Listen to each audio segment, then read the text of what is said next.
Hello, I'm going to be showing you two different websites that teachers can use to help promote safety in their classroom using the digital network as well as using the internet with their students. So if you go to Google for Education, it has some great activities that you can use within the classroom to kind of safeguard your students as well as yourself as a teacher. So what I'm going to show you that I liked was online safety on the go. We have a lot of students in the classroom today that use BYOD technology, and it's really important as an educator for you to kind of show them different ways to protect themselves. So this kind of gives you just a basic a synopsis of what you can expect with the activity, which is great. And then you come down here and you click Get Started. And with my students using Google Classroom, this is probably a great idea for something to use in my own classroom.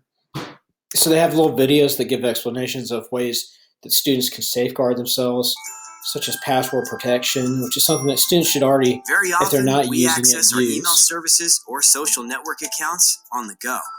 On mobile devices, all services that you use are accessible through apps and therefore only. So a lot of these things that students use and adults use today are password protected, but also it's important to have those things protected in case you might use those to purchase things as well. So if you purchase things with your fingerprint or through your image, through your identity, these are all things that need to be protected.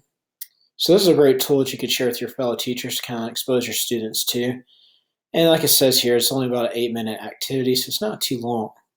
The other article that I found that was very interesting that you could use is Miss Online Student Privacy. This is a big one for students, especially now, because like it says here, there's a lot of criminals that use phishing things to kidnap students, as well as you see here. Another myth they like to debunk is that students never get a job if they post something negative online.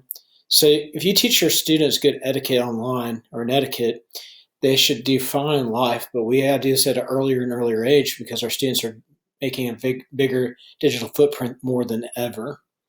So online chats can be very dangerous, especially if the student doesn't know the person on the other end of the line. Another thing is social media creates cyberbullies. That's not necessarily true. Social media can be a great tool for communicating, but if it's not taught how to be used in the proper ways, it can be very dangerous in some ways. And then the last myth that discussed is your students already know how to be safe online. That's not necessarily true. A lot of times we have to provide an outlet for our students to learn the proper etiquette to use the internet and things that they need to do as becoming a responsible digital citizen. So this is just some ways that teachers can learn just things to use within their classroom to help their fellow teachers out and recognize patterns, especially for a teacher that's a teacher that's been in the profession for a long time that's not using a lot of technology within their classroom.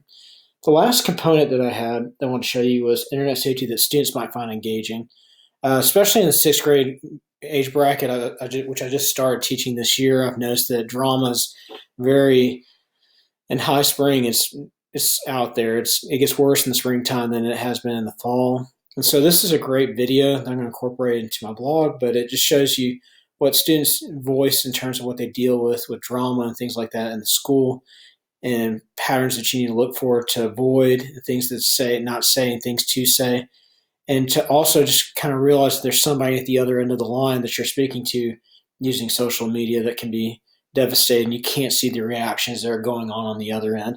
So I like this video because it kind of gives students the ability to see what other people go through. So I'm just going to play just a teeny bit of it for you. People fight over text all the time. You know, digital drama is a thing. There are ways to avoid digital drama, but I think it's mainly inevitable. You need to get ready to have something. So in the video, you can see that it just shows you some methods and ways that you can protect students and help them prepare for dealing with the real world and a lot of problems they're going to face, especially as a middle school student. So I hope this video is helpful to you, and I hope these 3 different pieces of evidence can help you kind of expand your knowledge in terms of ways to safeguard your students as well as yourself as a teacher within the classroom and create great etiquette that you can use to protect everyone. Thank you and for watching.